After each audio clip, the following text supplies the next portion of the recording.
Social media पर इन दिनों मेरा चरित्र बताने वाली पोस्ट की बाढ़ आई हुई है। सबको बताना है कि मैं कितनी ज्यादा चरित्रहीन हूं। पूरी क्रिएटिविटी के साथ कीचड़ उछाला जा रहा है। एडिटेड तस्वीरों का पूरा एल्बम घूम रहा है और एडिटेड फोन कॉल से लेकर अफवाहों तक का बाजार खूब गर्म है। कुल मिलाकर सबको मजा आ रहा है। इंटरेस्टिंग बात यह है कि यह सब काम देशभक्ति के नाम पर हो रहा है और मुझे गालियां देकर लोग झटपट देशभक्त बन जा रहे हैं। अगर मैं इस प्रोसेस को न समझ रही होती तो मैं जरूर परेशान हो जाती, कमजोर पड़ जाती, टूट जाती।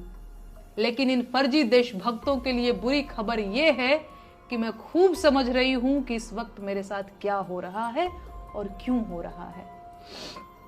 मैं इस सरकार से सवाल पूछ रही हूं, लेकिन सरकार के पास मेरे सवालों का कोई जवाब नहीं है, तो बदले में मुझे गालियां दिलवाई जा रही हैं। सवाल पूछने वाली लड़कियों को रोकने का सबसे आसान तरीका यही तो है, उनके चरित्र पर सवाल उठा दो। बेचारी डर जाएंगी। न डरें तो वैश्या बोल दो, उनके घर वाले डर जाएंगे और उन्हें चुप करा देंगे। फिर भी ना माने तो देशद्रोही और गद्दार बोल दो, FIR दर्ज करा दो, जेल का डर दिखा दो। ये लोग इतने कायर हैं कि सवाल पूछने वाली एक लड़की को बर्दाश्त नहीं कर पा रहे हैं।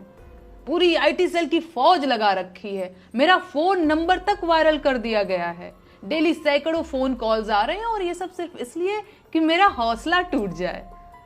मुझे गालियां देने वाले लोग कोई और लोग नहीं हैं। ये वही लोग हैं जिन्होंने सावित्रीबाई फुले के ऊपर कीचड़ फेंका था। ये वही लोग हैं जिन्होंने सुकरात को जहर का प्याला देकर मार दिया था। ये वही लोग हैं जिन्होंने ब्रूनो को सच बोलने के लिए जिंदा जला दिया था। ये वही लोग हैं जिन्होंने मीराबाई राठौर को जहर देकर मारने की कोशिश की थी। ये वही लोग हैं जिन्होंने माता सीता को अग्नि परीक्षा देने के लिए मजबूर कर दिया था। ऐसे मूर्ख और धूर्त हर युग हर जमाने में हुए हैं और मैं इस परिदृश्य को बहुत कायदे से समझ रही हूं। इस जमाने के मूर्ख और धूर्त मुझे चाहे जितना अपमानित करें, प्रताड़ित करें, मैं हारने वाली नहीं हूं। वो मेरा जीवन ले सकते हैं लेकिन मेरा हौसला नहीं तोड़ सकते। सुकरात अगर जहर का प्याला न पीता तो मर चुका होता, पर सुकरात आज भी इसीलिए जिंदा है क्योंकि उसने झूठ बोलने के बदले जहर पीना स्वीकार किया।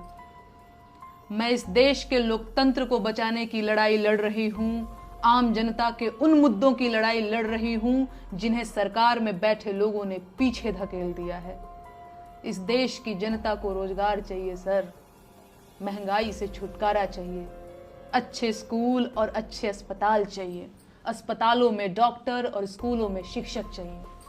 आम जनता को हिंदू मुसलमान और मंदिर मस्जिद के झगड़े नहीं चाहिए। लेकिन इस सरकार ने आम जनता को सिवाय झगड़ों के और कुछ नहीं दिया है। सरकार इस देश को कमजोर कर रही है और मैं ये होने नहीं दूंगी। ये देश इस सरकार की जागीर नहीं है और प्रधानमंत्री देश के मालिक नहीं हैं। मैं ये बात 1000 बार बोलूंगी, फिर चाहे इसके लिए मुझे जहर का प्याला ही क्यों न पीना पड़े। इस देश के हाकिम को पता होना चाहिए कि मैं सिकंदर लोदी से नहीं डरती हूं। बाकी इस देश के महिला आयोग से मुझे कोई शिकायत नहीं है। आपकी मजबूरी मैं समझ सकती हूँ। भाजपा के नेता महिलाओं पर जिस मुखरता से बयान दे रहे हैं, उसे देखकर मैं आपकी हालत का अंदाजा लगा पा रही हूं। तो आप लोग अपना ख्याल रखिए। नमस्ते जीजी।